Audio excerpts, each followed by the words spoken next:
Hey guys, I'm Randy Unger, and this is another episode of Unger the Radar, where we talk all things film and sometimes TV, especially tonight, because we will be discussing the great, really great Marvel series, WandaVision, but we'll get to that a little bit later in the show. First off, I just want to introduce a wonderful panel of guest critics tonight. We've got, ladies first, Rachel Kolb. Welcome, Rachel. Always glad to have Always glad to be back. Excited to talk about WandaVision tonight, too. Definitely. We've also have friends of the show, Mr. Matt Roran. Hello, sir.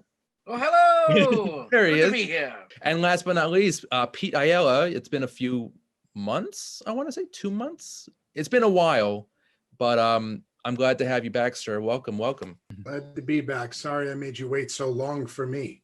It's perfectly fine.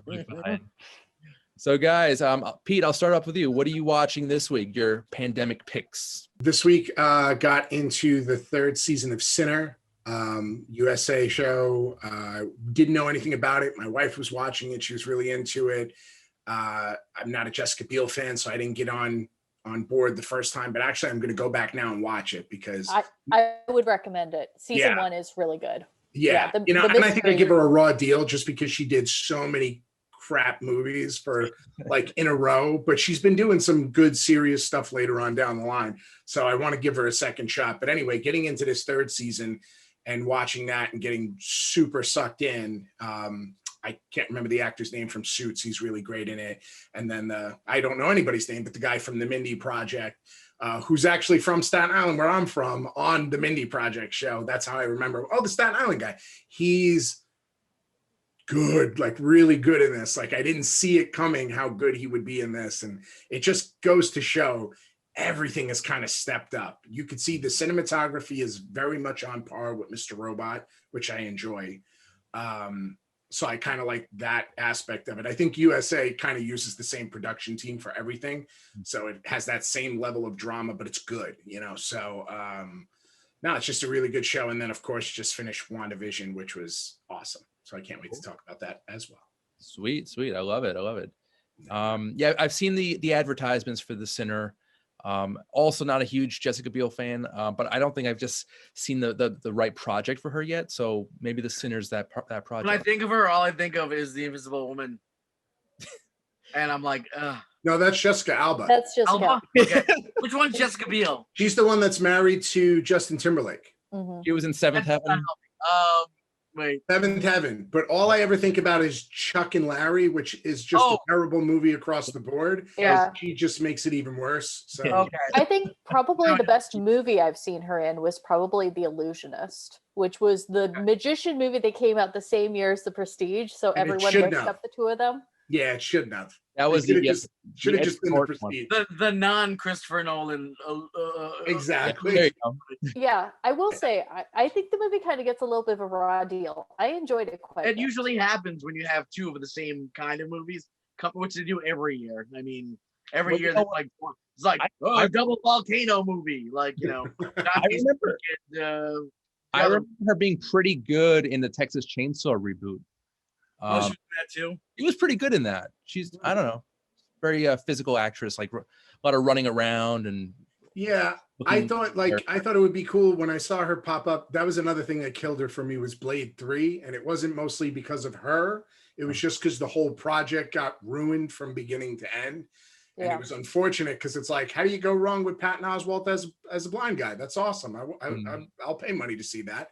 And nope, everything about that movie was so bad. And Jessica Biel and even Van Wilder, what's his name, got sucked up. Ryan Reynolds. They all just got sucked up in the tidal wave of terribleness of that movie. So I think it's really one of those things that should not have missed, but just really did. I mean, Reynolds had some pretty good like one-liners in that. Yeah, good zingers, yeah. No, he always has good zingers. Yeah, that's about it. He's like a one-trick pony with that. So, and it doesn't make up that movie. Yeah, it doesn't make up for Parker Posey's terrible acting in it as well. Like, it's Parker Posey. Why is she so bad? I don't get it. Yeah, I know. Matt, what are you watching this week? I know you're I've been watching The Golden Girls at Empty Nest. Love it. Up to season 7 of Golden Girls. I'm about to start that. Nice. And I just finished season 3 of Empty Nest, and I just kicked into 30 something season 1, which is something I had not seen, and now that I'm 40 something, you know, I was 10 something when it came out, Yeah. and Say we were. you know, it was highly unrelatable to me when it came out, and now I'm like, I watched like the first like 6 episodes, and I'm like really into it. Oh, really? I did not expect. Like even though they're like yuppie boomers, like it's still like pretty relatable. It's like, yeah, I don't have a fancy job, but like the relationships and stuff are pretty relatable. But I guess it's always constant.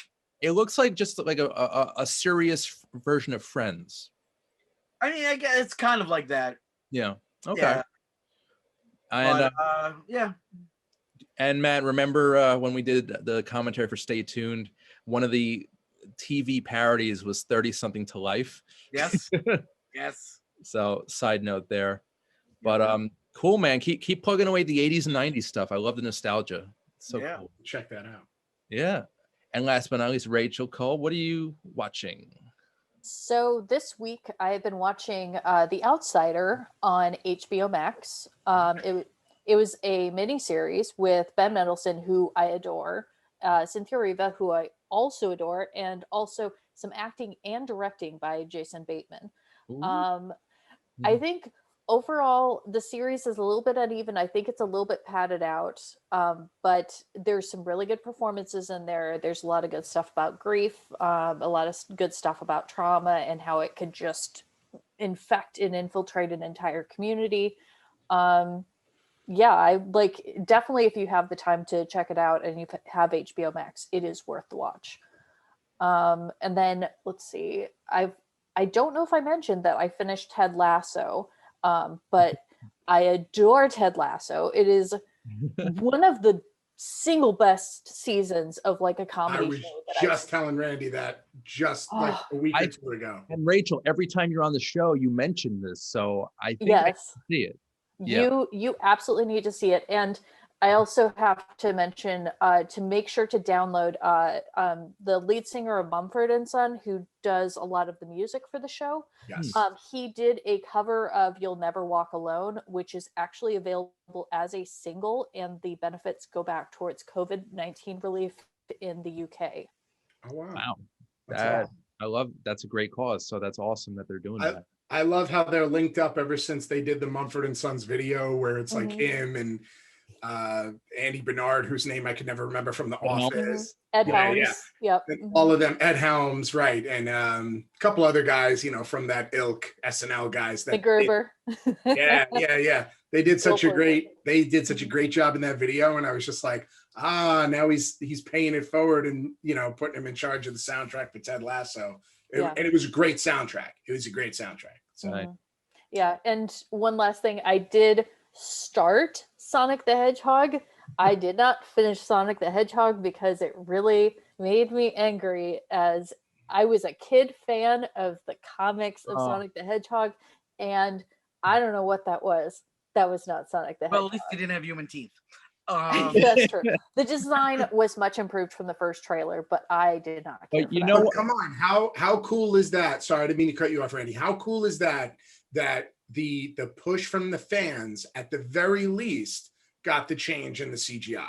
Like that was kind of cool to see. Yeah, it was, you know, it's one of the few times where like it's not Snyder Cut level, but it's pretty good. Because I feel like that, like, it's like that's the one time where it worked for the forces of good.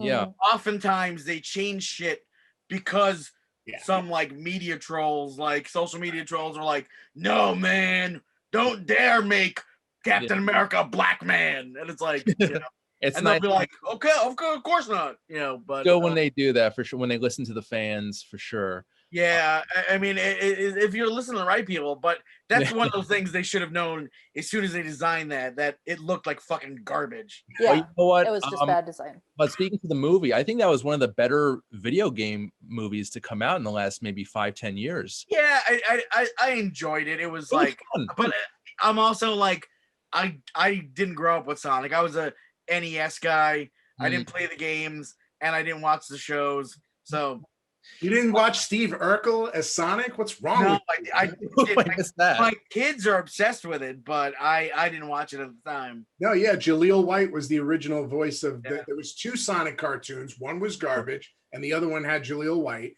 and that one was good. That's so weird. Yeah, and I interviewed Ben Schwartz, who did the voice of the new Sonic, and he was a pretty good choice for that. Yeah, he like was a good choice. Yeah.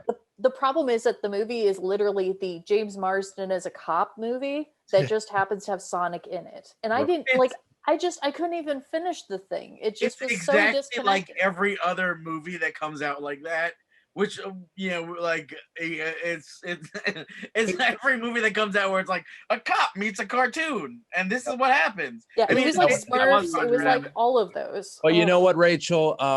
This movie is Sonic is an Oscar-nominated film compared to like Tom and Jerry, which was total trash. But we're not going to get into that, and it's not a part 2 of that review. But yeah, speaking of awards, actually, weird segue. I wanted to talk to you guys real quick about the Oscar nominations. And they're all Tom and Jerry. Yeah, they're nominated for all the Best Oscars. Actor, Jerry. No contenders. Just that. Rachel, I know that Promising Young Woman is one of your favorite movies of the year. It is. What were some of your takeaways? Were you happy to hear the nominations? I was extremely pleased to hear the nominations. I feel like everything from that movie that should have been nominated did get nominated for the writing, the directing, the editing, of course, the lead performance. It's like I was incredibly pleased with that. I know that it's a super long shot. I would have liked to see a nomination for Bo Burnham, but honestly, I would rather see our favorite Delroy from Da 5 Bloods, who was snubbed. He was totally snubbed. Oh my gosh, like he would have been a shoo-in for that. Delroy Lindo probably gave the performance of his career in Da 5 Bloods, and the Academy, they overlooked it like this amazingly emotionally charged performance, like nothing, like it doesn't exist. But guys, Da 5 Bloods is one of my favorite movies of last year, and this was my favorite performance. Maybe Chadwick Boseman was a close second for Ma Rainey's Black Bottom, but Delroy Lindo was in peak form here, so I'm really sad that he was snubbed. Pete, did you? Oscars so white. No. Yeah, we're not gonna get into that, but I think they're doing their part. They're trying to be more inclusive. They're moving forward. Yeah, I mean, slowly, there were a few notable things. The fact that Riz Ahmed, who is the first Best Actor nominee, first Muslim Best Actor nominee, the fact that we have the first Asian American up for Best Actor with Steven Yeun, which I know, Randy, you're not a big fan of his, but I am. I really enjoy his work. Thought he was fantastic in Minari. Okay. Yeah, he was. I mean, he was great on The Walking Dead as well. And I forget the name of the movie he did, the thriller, the comedy thriller where the building. Sorry to bother you. No. It was like Havoc, I think it was called. Or no, I think it was called Mayhem. Anyway, he's decent. He's kind of growing on me, and Minari was definitely a step in the right. I think if you see him in more like drama stuff, I mean, like he's like on Walking Dead, he was just so likable, which is why like half the audience tuned out after he got murdered. Because I mean, he was a cat. I mean, which I kudos to them, man, because you want a fucking heart-wrenching scene, like it destroyed me. I mean, I like it, like, and the fact that it still to this day rattles me. It still lives with you. Yeah, it still lives with me. In one of the first episodes from this new season, Maggie comes back and sees Negan for the first time, and you're just like, fuck. You know, it's like, oh, they're supposed to live together. But you know, like, yeah, no, he's great in that. And then like I had seen him in the Korean film Burning, which he was fantastic in. And you know, he's definitely like he's shown his chops, and you know, Minari was great. Yeah, and of course, him going over to South Korea with Conan O'Brien. That was really great. Nice. Anything you do with Conan's going to be awesome, right? That's That's how I feel. I agree with Especially any travel stuff. Conan is underrated as a travel personality. Remember way back when he did Ireland for the first time? Oh my God. So great. Fantastic. Like he makes, anyway. Going to Italy with his producer. Exactly. He gives him so much crap. I love it. I love that. I love that dynamic. In junior high, I mean, I would watch Conan right before I'd go to sleep, and you know, kind of being bullied and kind of harassed in school. Conan was like my savior. Like he saved me from that stress every day in school, and just to go to sleep laughing, you know, at this great comedian's jokes. It was, yeah. I mean, his initial run when he started. I watched that show all the time. I taped every one of them. I went to a few of the tapings. I was obsessed. And then once he got to Tonight Show, I watched the Tonight Show religiously for the first time since Johnny Carson. And you know, and when he got taken away from him, it was I was outraged. That was just like a few months, right? That he replaced. Yeah, it was like 6 months or something like that. There's nothing better. There's nothing better than the 30 Rock episode where they make fun of that with the two night janitors. Yes. Konani and whoever. So good. I just love how they just Alec Baldwin just digging the knife deeper and deeper into his own network. I love it. That's awesome. Yeah, and then when he first moved to TBS, I watched it religiously for like the first couple of years. Then I got rid of cable. And I was like, on YouTube. He puts all the good stuff on YouTube. Anyway. I always watch those. Those are great. Pete, I know you were gonna throw to me. Soul. Ooh, done. Like the thing that kind of kills me though about the animated films is they have gotten so damn good that it's so hard to live up to them. But I feel like now it's killing me. And Randy, I know I told you about this one before. The Christmas, the Santa Claus. Klaus. Come on. That kills everything. That is my new favorite Christmas movie. Yeah. Over everything. Over A Christmas Story. Over everything. Incredible. It was incredible. Yeah. Nothing. Is that foreign? No. No. But it's low budget. It's Netflix original, right? Yeah. It's a Netflix original. Okay. It's J.K. Simmons. And my man, what's his name? Wes Anderson movies and stuff. Come on. Luke Wilson. No. Bruce Willis. Schwartzman. Thank you. Jason. I'm sorry. There's that disconnect I'm missing. Schwartzman. It was just great. And what's his name? Rashida Jones is in it. They're just fantastic. But the story and the animation and just the feeling of it was fantastic. And then Soul, I feel like Pixar was just like, shit, we're gonna pick it up. You know? So like I thought up until Soul came out, Coco was my favorite. Done deal, finished. Like it was the end. And now as soon as Tina Fey started pushing Soul, I was like, Tina Fey, what's going on? And then Jamie Foxx, and then it just comes together as this fantastic picture about explaining death to kids even more so than like Coco did. Like it was amazing. The soundtrack, Trent Reznor killing it, man. What Trent Reznor winning for jazz, man? What does he not do? He's working with John Baptiste on this one. What does he not do? Like he is the Renaissance man. Like there is that you are doing a movie, get Trent Reznor. Done deal. Just don't mess around and get Trent Reznor. So just I can't say enough good things about the film, but if it doesn't win for the score, it will. Trent Reznor's won, I think, every score for the past like decade. But I mean, like if it gets snubbed because it's like, but it's a cartoon, it's like, no, this needs to win for the score. I hope it wins best animated feature because it's definitely a very, like you said, a great way to talk to kids about death. And the soundtrack is just perfect. It's pitch perfect. So, yeah. And in that category also, it's best original score. Terrence Blanchard was nominated for The Five Bloods, and that was the only nomination that great film got. So Really? yeah, Oh, yeah, it's a slap in the face to Spike Lee, really. Jesus. Yeah. Well, it's a good thing he just got he's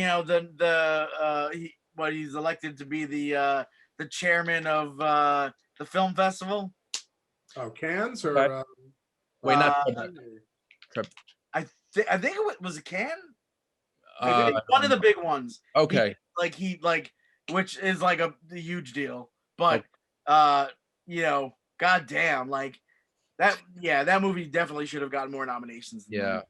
Yeah. I feel like Spike Lee's getting hung out to dry the way Quentin was a little while back. Yeah. I feel like that's that same thing that's happening where it's like the right people don't like him anymore.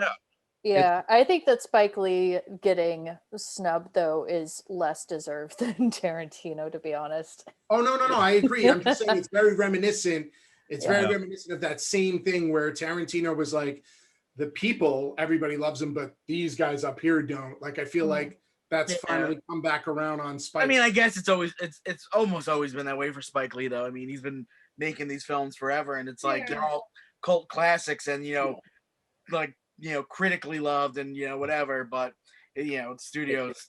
It's a shame. It really is a damn shame. And one film that comes to mind, Do the Right Thing, which lost in 1989 to Driving Miss Daisy. Like, how could you even compare? I mean, they're both about racism, but Do the Right Thing. Come on, man, that's such an icon. Now I actually just watched Driving Miss Daisy for the first time this year.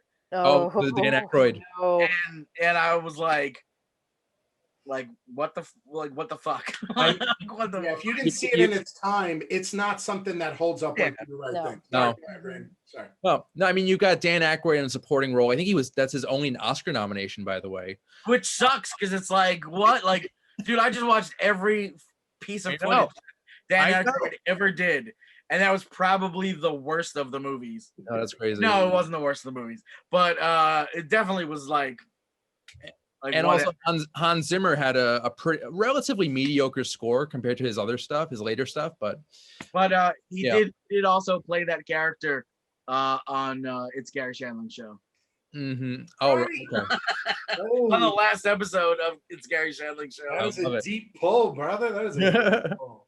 All right, guys, so let's do a little segue into something completely depressing. Now this documentary, it's called 76 Days, and it basically chronicles the first 76 days of the COVID-19 pandemic, which began in Wuhan, China. This documentary basically takes us inside a hospital.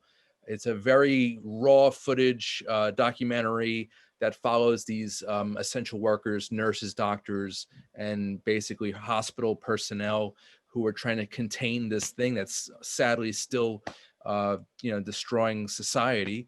But this is the beginning. This film chronicles the very beginning, and I was compelled to talk about this movie because obviously we're still going through it, and this is basically the origin story. And I thought it was, extremely important to talk about. And I mean, I think I don't think it was nominated this year at the Oscars, but it should be. If it wasn't, it should be nominated next year. It's just a very important film, and I want to thank all three of you guys for braving, this really bleak, this is as real as it gets, guys. So, Pete, what did you think of this film, this documentary? So, no, all joking aside, because obviously before the show, we were kind of chatting back and forth about how it was tough to watch and kind of taking jabs at it, but all in the scope of it's just hard to watch. And we're about to do a show about WandaVision. So it's a tough segue. With that being said, it's an important film, obviously. It was quite eye-opening, sitting and watching it with my wife and like taking all of this in, her losing her grandmother during all of this and how weird that was, and everybody having similar stories or much worse stories. She didn't lose her to COVID, by the way. I'm just saying, just during this, trying to do that whole thing, take care of a sick family member. And then seeing this, like, it really puts everything in perspective. Obviously the juxtaposition back and forth between the old man who would rather be dead than staying in this hospital anymore versus these happy, excited, full of joy parents that just want to take their kid home, and everything that falls in between. This poor woman who loses her mother while she's in there, or the other way around, she loses her father and then she's worried about losing her mother, or vice versa. Now I feel terrible that I said that. But regardless of the fact, you see the full spectrum. And one thing that stood out that I just did want to say was, we were watching it at some point, and I said, you could really see the difference. And I'm not trying to make a cultural comment here, but you could really see the difference in the way things are handled over there versus the way they would be handled here. And my wife, who always takes a really great perspective of things like that, says, do you want that person to stay there and be a little more tender, or do you want them to move on and take care of somebody else? And I said, you're absolutely right. Like, you could look at it from a standpoint of, going to a racial place. Unfortunately, I went right there, even though I try my best not to, and say, wow, the Chinese, they're just a little more stern and they feel a little colder. And I don't feel bad saying that, because that's on me. I saw that and that's what I thought. And then as I started to sit there a little bit longer and think about it, it's like, this is not a situation where you could judge these people on the way they're acting, because this is real life. People are dying, and just boxes and boxes of things of people who are left behind. And they're trying. I mean, they're saying, obviously we're losing things in translation, but they're trying their best to be tender and be caring with these people. But at the same time, dude, I got to move on, because this whole hospital is dying right now. Yeah. So it was just really interesting to take a step back, really relate to these people that we know nothing about, that are on the other side of the world. And that, unfortunately, we had a world leader that made jokes about it and called it the Kung Flu and shit like that. To get to this point and see what they were going through at that time in the moment was important. I feel like everybody should see it. Again, incredibly hard to watch, but everybody should take a moment and live in that. When you're just like, no, sit there and feel this for a minute. Yeah, you should. I think you should. Well put, sir. Well put. Mr. Roran, what were your takeaways? Honestly, like, I struggled with it a lot. I'm like, I love documentaries. I fucking eat them up. I could watch documentaries for days. I just couldn't get into this. It was just, I mean, it's like, it was less a documentary as it was just raw footage of terrible shit. There's not, like, documentaries, usually are framed by information. This was just bad shit happening. And I mean, it's honest and it's raw, and that's great. But that's not what I look for in documentaries. It's usually every short documentary ever nominated is like that, and I usually don't like them. It's, I feel like I get more out of watching 60 Minutes than I get out of something like this. It was just like, it's just hard to watch. I mean, it was just like, it's so miserable. Is it harder than Body Cam? Yeah. Okay. Yeah, harder than Body Cam. Okay. At least, like, well, see, the thing with Body Cam versus this is, Body Cam is just a piece of shit. This is fucking life. Yeah. This is real, which makes it tougher to sit through than Body Cam.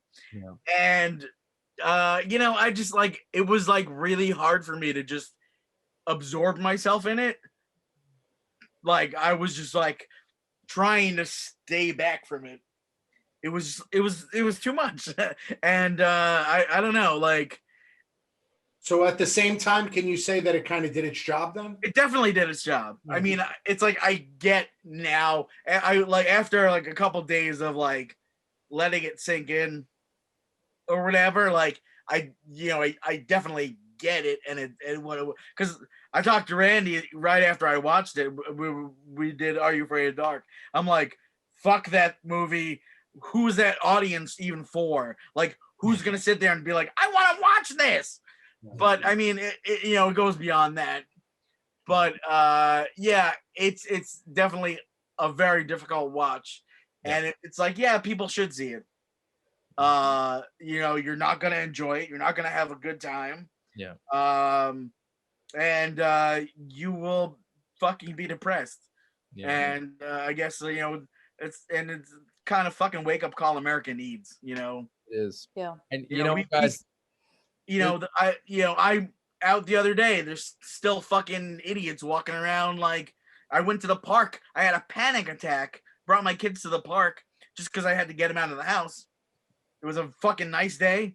Brought them to the park, and it was like all these parents and their kids, no masks in sight, just like blah blah blah. One woman had a fucking snotty tissue in her hand, like, and I started to have I'm like, kids, we have to leave. I'm having a panic attack, and like it's like America needs to have Clockwork Orange this movie, and just realize that this shit is real. And I'm sure all they'll take away from it is China gets sick. China. But it's all of us. So shut your fucking mouth. And, yeah. Well, you know what, Matt? It seems like you were hit pretty hard by this documentary, and it wasn't my intention to bore you guys or depress you. I just wanted, a little bit of education. That's it. From my perspective, and I tend to actually enjoy documentaries like this that don't necessarily dictate to the audience like how to feel about it. I mean, it doesn't work for every single topic, and like some topics do really require that sort of structure and that information from a narrator or from a point of view in it. But I think considering like the conditions under which this was made, and I think the intention of just to put people in literally in that space and seeing what these first responders are seeing and understanding like literally that they have like the bags with all of the cell phones and IDs that they have disinfected that they're hoping to return to the families at some point, and the fact that one of the phones is still ringing and that there's what they said like 30 some missed calls. I mean, like that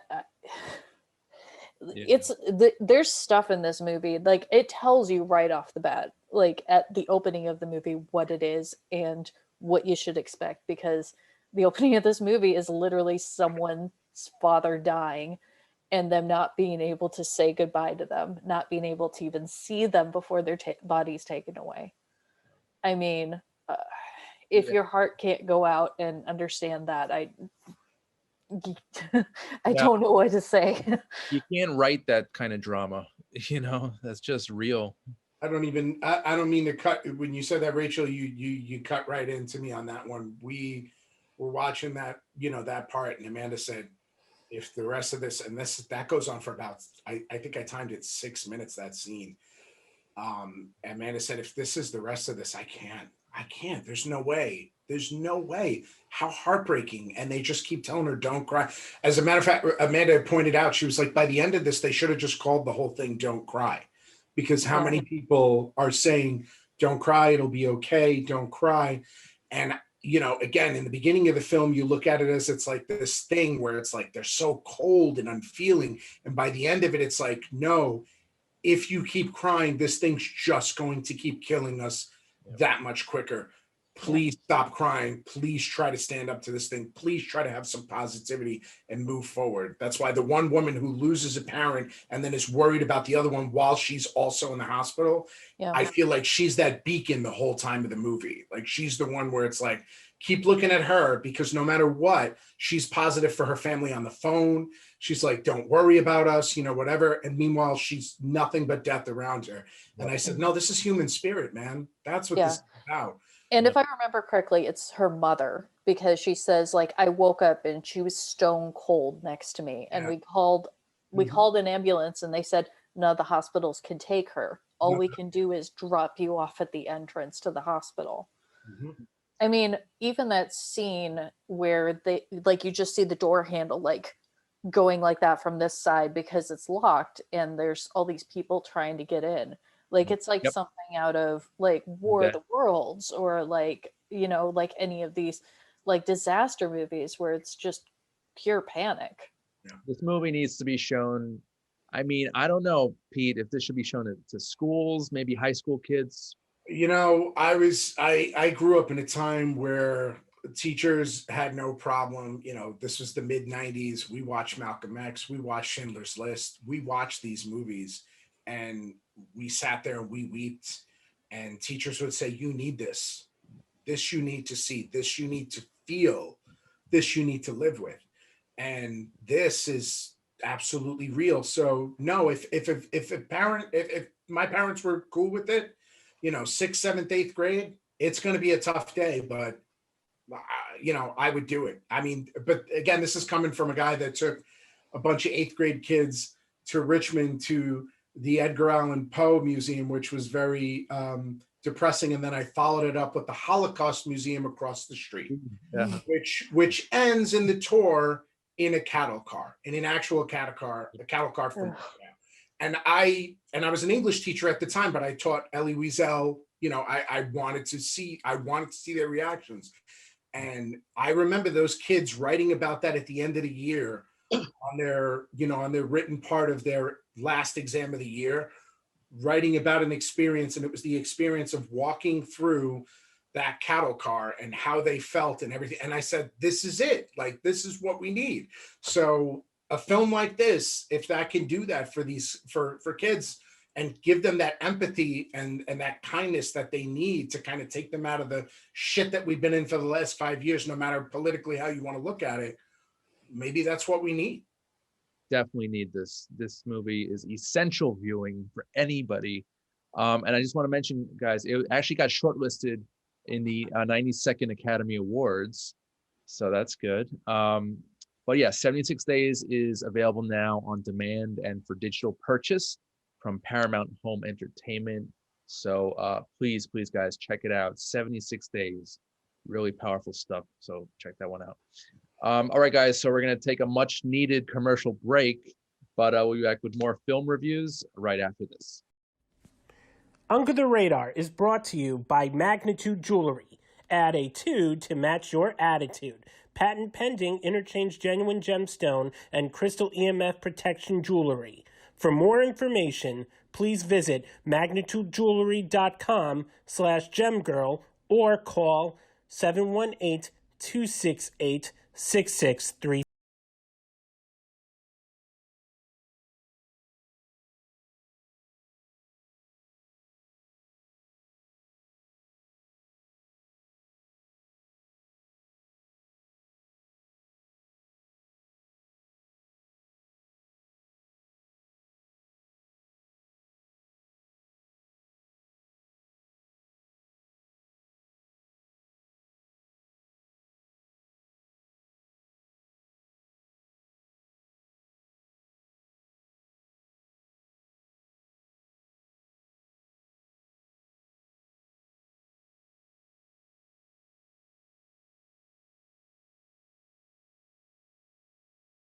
Waiting for, I know I've been waiting for this for like the past few months. I mean, I binge watched all 9 episodes this past week.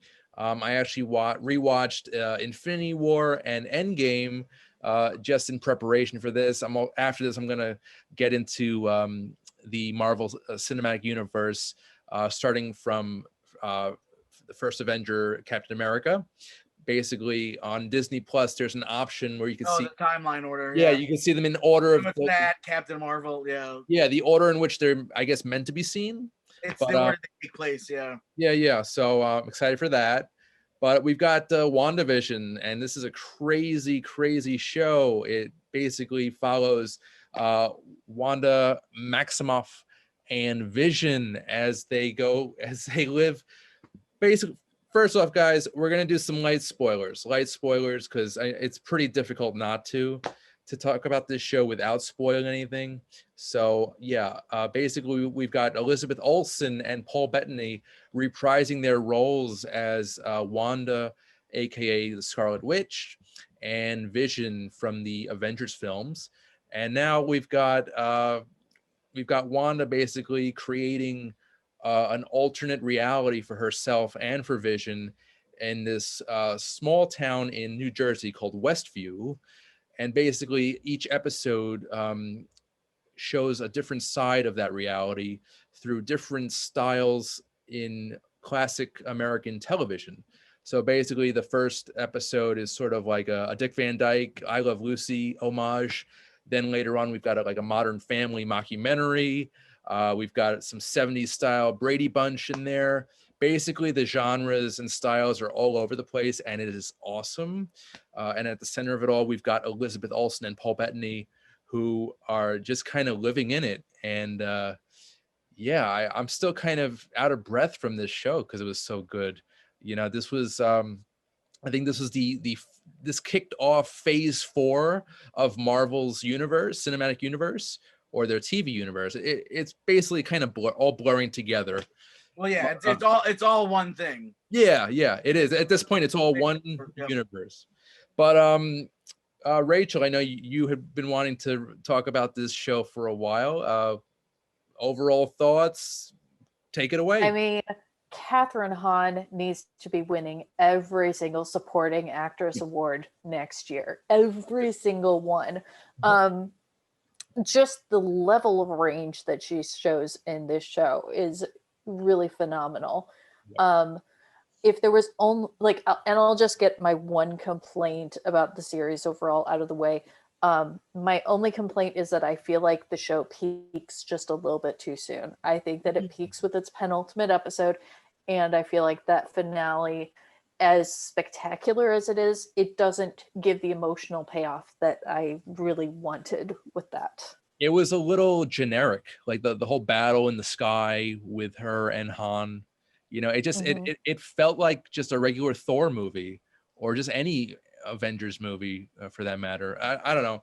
I was not that. They could have definitely played it out a little bit longer. They could have. See, I was getting like an Incredibles vibe from it, with the family like teaming up to fight and everything. They even did the stance, you know. Yeah, true. They didn't play that up enough though. They could have really gone that route, but I'm pretty happy with what they did with it. I would have liked to have seen more nods to classic television.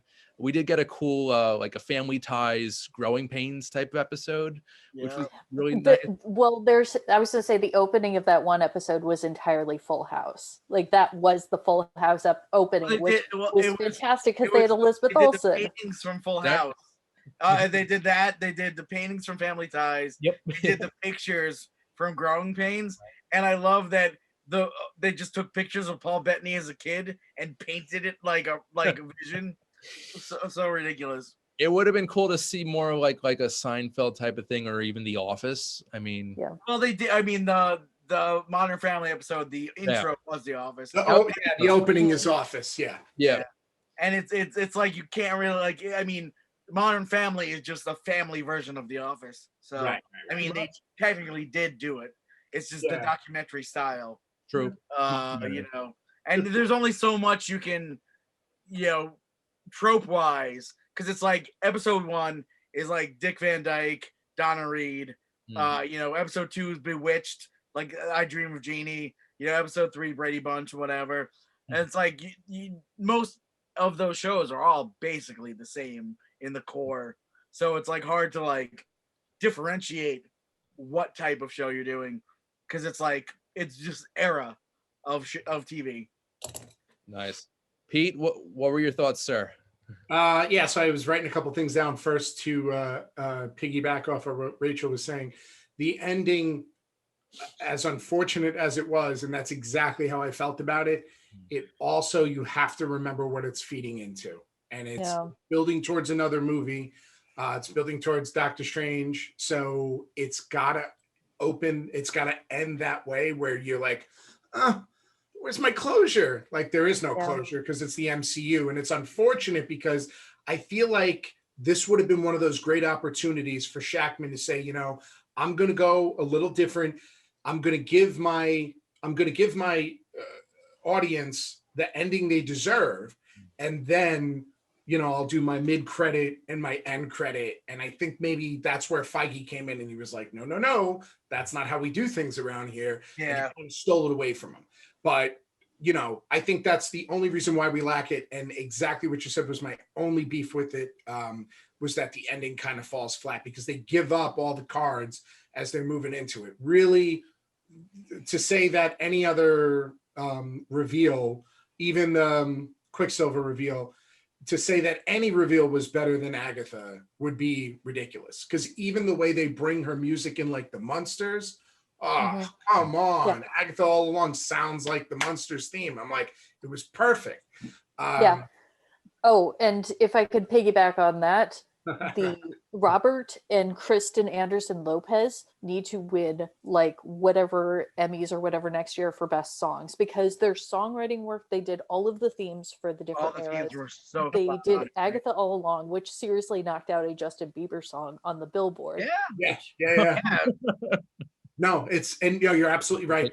The music was fantastic. Like everything I loved. But what the one main theme that I loved that kept me on edge the whole time, which I think it would get lost if you don't know the MCU. Like my mother, my mother asked me right away, she was like, can I just watch this? I was like, you can, Ma, but a lot of things are going to fall flat if you don't know what's going on over your head. Yeah. Right. So I said, but you can. But now I kind of halfway talked her into just watching the whole MCU through anyway, because she loves that type of stuff. So I was like, Ma, just watch it. Just start it. Exactly what Randy's doing. Do it through the timeline. But my point being is, if you know everything reading into it, you feel that underlying dread from the first episode. And if you don't feel that, then you need to go watch more. You need to know more about the backstory, because that feeling that it was her thing and it could crumble at any time was there from the very first episode with Mr. Hart, and kind of like how Vision's already kind of finding it out in the first episode that like something's not right. That dread runs all the way through up until that point. And I'm gonna take credit, my wife can speak to it, when that voice came out from the back and she said, you're not supposed to talk, when they're doing the Modern Family one, where she breaks the fourth wall yet again, or she breaks maybe even the fifth wall. I don't know what you would call that. I said, I feel like that's Agatha behind that. Because we already knew, if you were a comic book fan, you knew Agnes was Agatha. You already knew that. Oh, yeah. For the introduction, I was like, okay. Agatha Harkness, done deal. Was her which was another part that I really loved about it, was that the callbacks to the comics was fantastic. But again, Rachel, you kind of nailed it with everything you said. Han is fantastic. I saw that woman's brilliance like way back in a little scene in Anchorman, where she's talking to Christina Applegate and she goes, and I mean everything. And I was just like, this woman is, I love her. She's going to be funny and everything.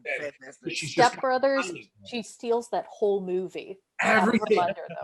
Everything with just the littlest bit of scenes, Step Brothers, everything she's in, she finds a way to just murder every scene she's in and just steal the show. So you'd be crazy not to keep her around in the MCU for something. I think you keep her in that.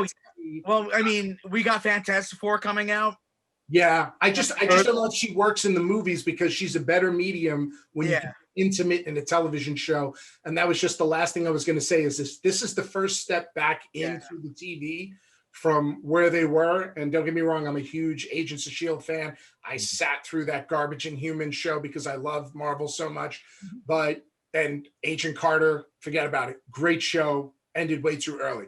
But if this is the way they're going to do it from now on, where everybody gets to take their own take, kind of like the original, 4 films where everybody had their own take, the Hulk wasn't like Thor, wasn't like Iron Man, wasn't like Captain America. I cannot wait to see what they're going to do. I'm so excited.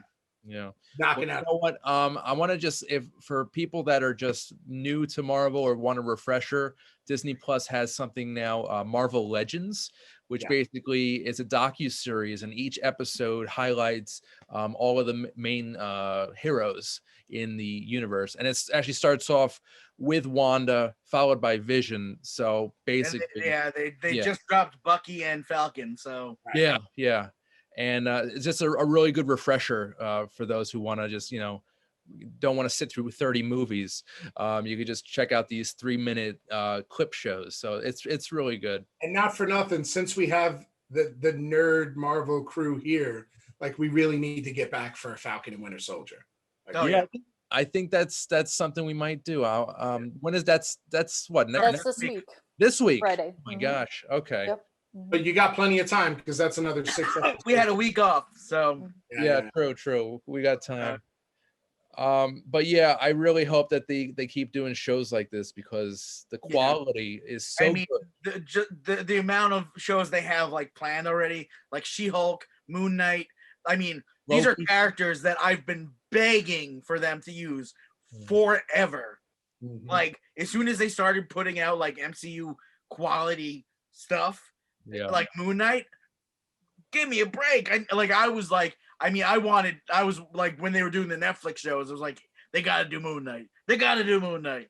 But now, like, I'm so on board. Aren't you flabbergasted by the fact that after Oscar Isaac has just been murdered in both a horrible X-Men movie and then I'm sorry if you don't feel the same way, but these trash Star Wars movies that they made, like, can you imagine Feige going from like, dude, you got to give us one more shot. One more shot. We're going to make you. I mean, it's like Oscar Isaac started this decade, like not like 2000s or whatever, like 2010s being like probably my favorite actor of the past, 2010s. And seeing him as Apocalypse, I was like, what a waste of a great actor. And then the best he could. And I enjoyed him in the Star Wars movies. Yeah. He did what he could with it to be as Han Solo as he could, as they wanted him to be. But he's fantastic. A most violent year. Most violent year. I was so inside Llewyn Davis, the man. He killed at the beginning of this decade, and I can't wait to see what Marvel Universe does with him because he's incredible. Can I also say, speaking of character actors that I feel have got kind of gotten the short shrift for a while, Paul Bettany. How great is he in this show? Really incredible. I mean, from him being Jarvis, just a voice, like there's so much in his acting. Like you get so much of the character from his voice as Jarvis for 3 movies, and there's a definite personality change. Yeah.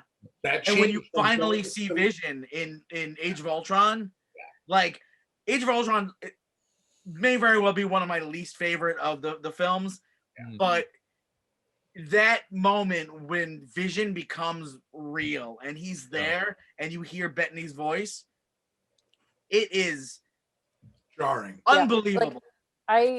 My husband had never seen A Knight's Tale. Chaucer. And I told him, I said, I have not seen this movie probably since like high school sleepovers. How about we watch it? Yeah. And I have to say it holds up. It's still just as good. And it made me so happy because I remembered, I'm like, okay, he had this amazing role back then and he showed everybody what he could do. And I feel like Hollywood hasn't given him something as good until honestly, this is the best that I've seen Vision as a character. Yeah. Like that we got to see him in all these different decades and we got to see him show off his comedy chops and his dramatic chops and getting to play like you know what I love about him? The Vision is such a great character because he's obviously he's a robot. He's a sentient being, but at the same time he's got this warmth about him which is so endearing and so charming. And plus some of the best makeup or makeup costume design I've seen since the Avengers films. They introduced us to this character and his look, the visual style of this character is just amazing. The way that they translated the way he looks in the comics to what he looks like on screen to make it not ridiculous is genius. Like that's the one thing MCU is totally killed. And then at the same time they get to throw it back with his old school and make the it Halloween episode. I love it. We didn't even talk about the Malcolm in the Middle of it all. Are you? Yes, kidding? yeah. Are you kidding? Oh, that Malcolm in the Middle, that was great. And we haven't even talked about fake Pietro. Oh, I know. Like I just glossed over because I was like, it's not as good as the Agatha reveal, but Yeah. But that was a jaw-dropping moment.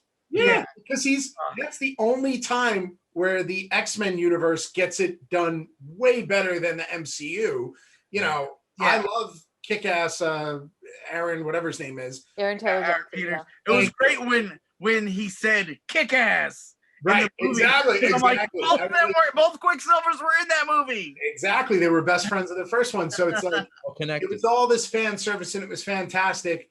But it's like you give us this reveal one week and then just blow it out of the water with Agatha in the next week, or it's 2 weeks later. Whatever it is, you know it's coming.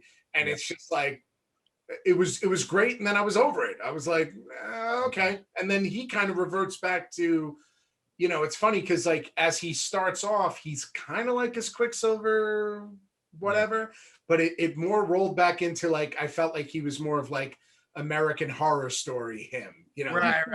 Yeah. Every season of it where he's kind of like, or even in Pose, you know, where he's kind of like he's just kind of a generic thing. So I think that's why it just kind of got glossed over. You know, it's like, we're going to throw him a bone, but not really. We're going to we only got like 2 real good episodes of him. Yeah, and we're going to call him Ralph Boner when it's all said and done. So Yeah. it was great. It was great. You know what? So guys, we're actually running a little bit out of time. Of course, when we're having a lot of fun now, having a great conversation. But you know, I think people got the gist, and people watching this, I hope that they've seen it already, that they weren't spoiled too bad. But yeah, I just wanted to really quickly go over this week's coming attractions. We've got a sci-fi movie called Doors. This I'm excited about. It's an action crime drama called Nobody, starring Bob Odenkirk. Yes, very excited for that. We've also got a drama thriller called 6 Minutes to Midnight with Judi Dench. And also we've got Shoplifters of the World, which is a dramedy. And that's features L.R. Coltrane, who was in Boyhood. And last but not least, we've got a horror film called The Seventh Day, starring Guy Pearce, Keith David, and Stephen Lang. So that's a really awesome cast there. And I just wanted to let people know what's coming out in their theaters, whether it be in person or virtual or on demand.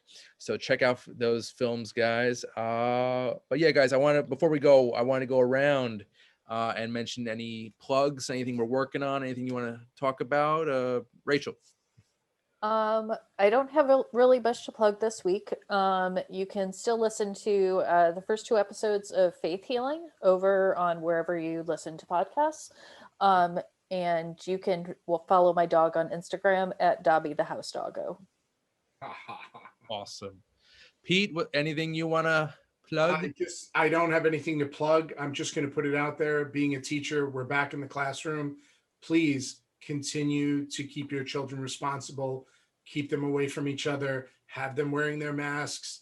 You know, let's not slide back into where we were. You wanted us back in the classroom. We worked as hard as we could to get back in there. Keep them safe and keep us safe as well. Think about our families in this too. Thank you. Nice. Especially after 76 days. So that's definitely a cautionary tale there.